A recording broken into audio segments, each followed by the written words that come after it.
All right, so let's start with the big story that we are tracking on WION at this hour. This is what the Israeli defense minister is claiming, where he says that Israel has managed to kill another very high-profile Iranian official.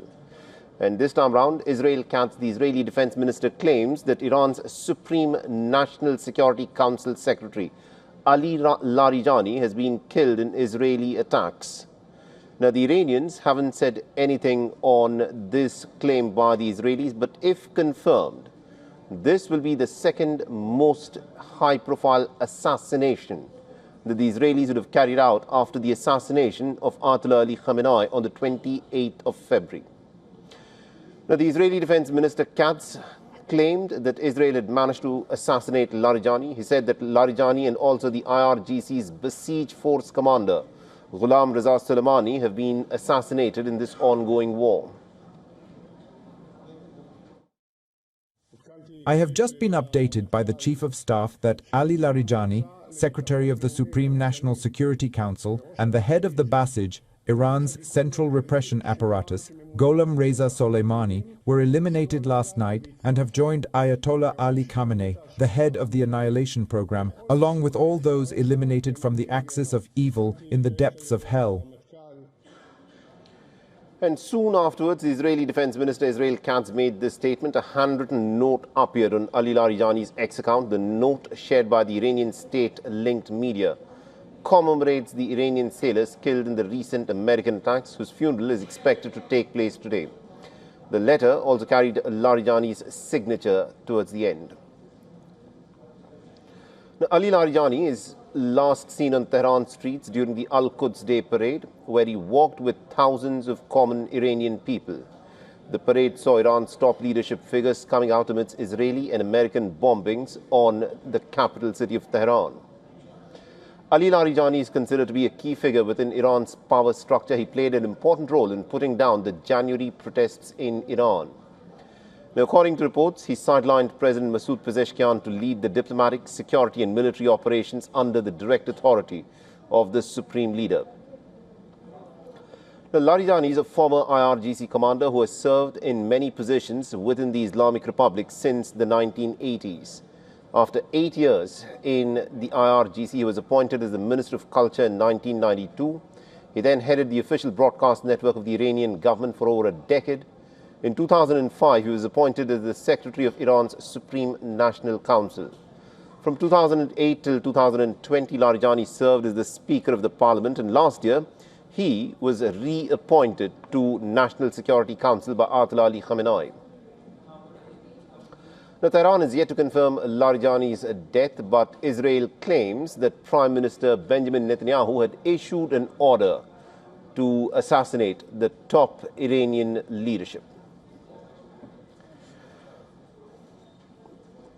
All right, now joining us on the broadcast, we've got Mr. Hafid Boutalib, who is a geopolitics and international relations analyst, and he's joining us live all the way from Casablanca in Morocco. Mr. Boutalib, thank you very much indeed for joining us here on WION. Now, this is a big claim that the Israeli Defense Minister, Israel Katz, is making. He claims that the Israelis have managed to take out Ali Larijani, who is said to have been pulling the levers of power from behind the scenes. In your assessment, how critical has been Ali Larijani's presence in the counterattack that the Iranians have staged? What is the question? Sorry, I didn't get it. My question is this. My question, Mr. Boutalib, is this. The Israelis claim that Ali Larijani has been killed in the Israeli attacks yesterday. This is what the Israeli defense minister claims. The Iranians have not said anything about this issue. In your assessment, how critical has been the role that Ali Larijani has played so far in this Iranian counterattack?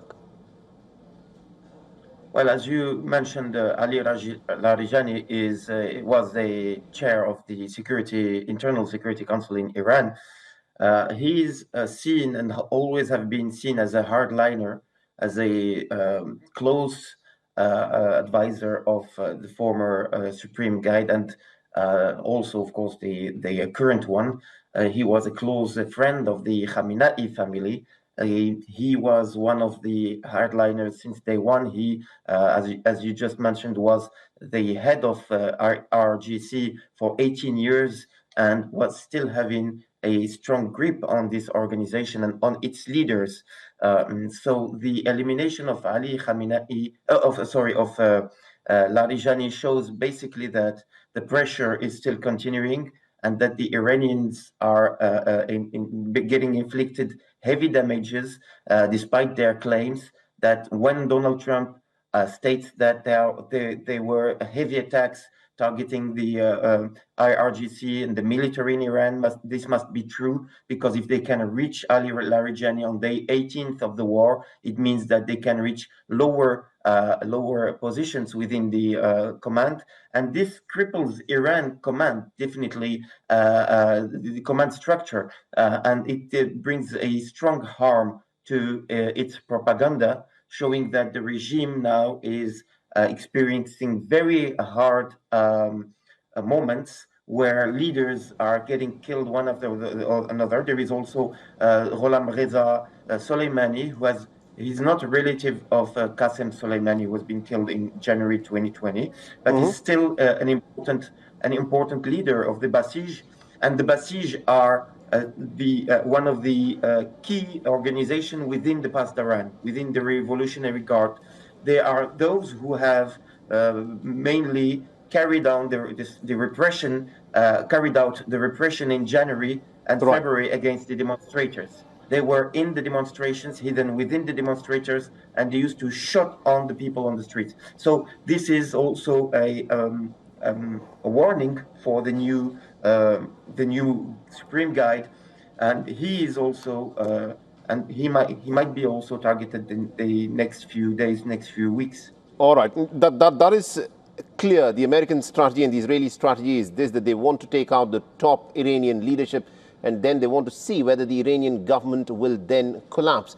And also, what do you make of these videos that Benjamin Netanyahu's Twitter handle or X handle has been putting out, where some people say that these are videos which appear not to be real, but rather made through AI? Why do you think this is being put forth by Benjamin Netanyahu's office?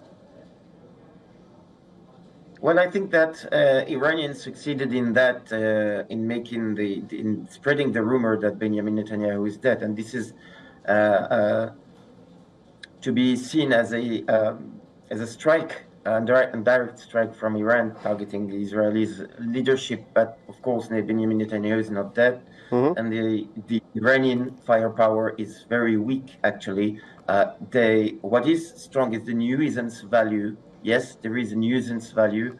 There is a spoiling power, of course, and this is every country, even in this region. But Mr. Botala, a lot of people in fact turn around and say that what Iran has done in terms of its counterattack is more than just a nuisance. By blockading the Strait of Hormuz, the Americans simply do not seem to have a response to it. Because in the war games and in the simulations that people and the military experts have been talking about, if the Americans or the Israelis were to attack Iran, Iran would have blocked the Strait of Hormuz, which it did on day one of the war. And now the Americans simply have no answer to have to, overcome the Strait of Hormuz blockade. Even the closest of American allies have said that they don't want to get involved in this war. Is this just nuisance, or is there a certain strategy for which the Americans at this moment don't seem to have an immediate answer? No, this is of course nuisance. This is not related to the 50 years preparations that Iranians were boasting about the war, and they were boasting that they are ready for the war, but we can see that the firepower is quite weak compared to what it should have been after 50 years of preparations. So this is not the surprise weapon that the Iranians were telling the world about. There is no surprise weapon. There is no like a deterrence effect. What is on the ground is nuisance, and every country in the region, even Oman, can block the Strait of Hormuz. The difference is that these countries have regard for their alliances and for their neighbors, which is not the case of Tehran, who has no regard, total disregard for their Gulf countries. And now, of course, the world is trapped by this Iranian escalation and Israeli escalation, of course, because Israel is also responsible for the situation. All right. The Iranians, of course, will turn around and say that the reason why the Strait of Hormuz is blockaded is because of this war of aggression that was started by the Americans and the Israelis. We're completely out of time. Thank you very much indeed, Mr. Hafid Boutalib, for joining us with that perspective there. Thank you.